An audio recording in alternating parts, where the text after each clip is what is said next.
Hi, this is my interpersonal communication project. I'm Darlene Graham and I'm a student at Liberty University. My interpersonal communication project was developed on October the 8th, 2013. Next slide. What is interpersonal communication? According to Stewart, he uses 5 qualities to distinguish people to describe the personal. These 5 qualities are uniqueness, unmeasurable, responsive, reflective, and addressable. Next slide.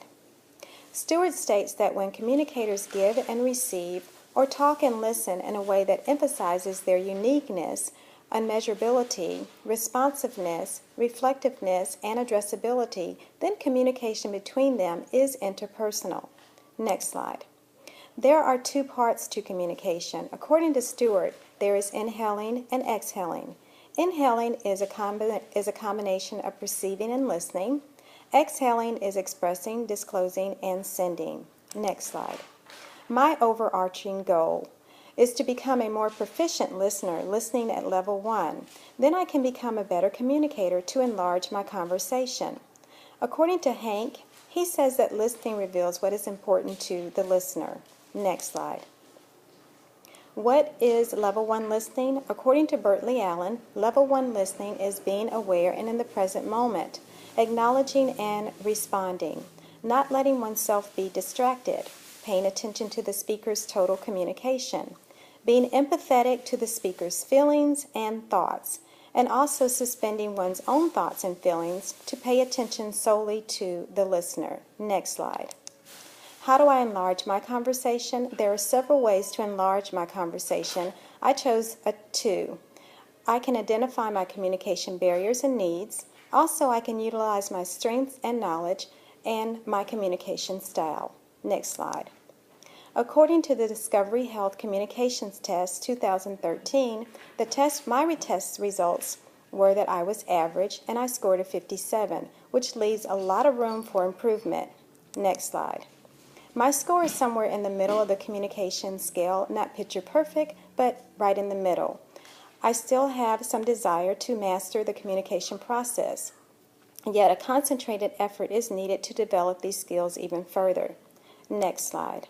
My behavior blend. This is expected of me. According to Carbonell, my positives are that I'm a loyal friend, fulfilling servant, I'm encouraging and supportive, and people-oriented. My negatives are that I am submissive, not always direct, I avoid conflict, and I can let details slide. Next slide. Also, what's expected of me is that I'm friendly, cordial, I'm popular, positive, ongoing or outgoing, active, firm, strong, royal, true blue. I'm peaceful, calm, considerate, thoughtful, compliant, I pretty much go by the book, positive, optimistic, I'm systematic, and I follow plans. Next slide. My negatives are that I'm not a risk taker, I'm not bold, not challenging or motivating, not entertaining, clowny, and I'm not proper or formal. Next slide. My barriers. I can sometimes be flat-brained. According to Peterson, flat-brained is just that, flat-brained. Your brain goes flat. You can be fatigued or just not really concentrating, and your brain simply goes flat. I can be defensive if someone's aggressive toward me. I can try and solve problems when maybe someone just wants someone to listen to them. If I get excited about a conversation, I sometimes can be interrupting. Next slide. Noise to pollution. Some of the internal noises to pollution can be fatigue. There can be filters, limitation, or personal problems. Next slide. Solution to noise pollution, internal noise pollution. You can also be an alert listener, open-minded. You can clear your mind of personal matters or let go of emotions. Next slide.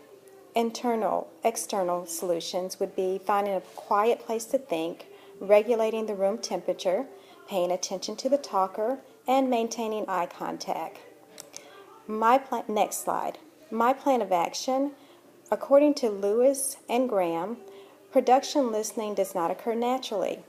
It requires hard work and practice. So my plan of action is to talk less and listen more, not to get defensive, not to try and solve people's problems, only to give advice when asked, and ask questions when necessary, and only to interrupt when I need clarification. This is the conclusion of my interpersonal communication project. I thank you for your time, and God bless you. Next slide. Next slide. Next slide.